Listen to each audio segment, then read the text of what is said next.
Y otro nadador capitalino paralímpico, Gustavo Sánchez, ya está en pleno fogueo también de cara a lo que será su participación en unos Juegos Olímpicos más en su carrera, los de Río 2016.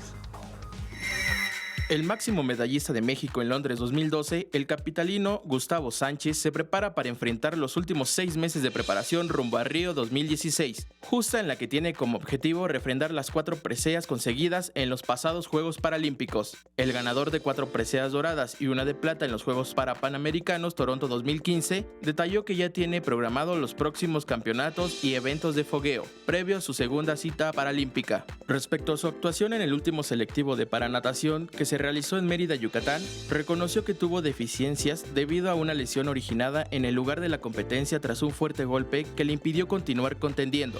Estuvo feo porque me pegué en todo el antebrazo y el brazo. Me reventé una vena por pegarme en una placa y en el banco de salida. Fue en la prueba de 150 metros combinado, el último día de competencias en las semifinales, así que ya no competí en la final. Concluyó el Premio Nacional de Deporte 2012. Para Capital 21, Fabricio Juárez.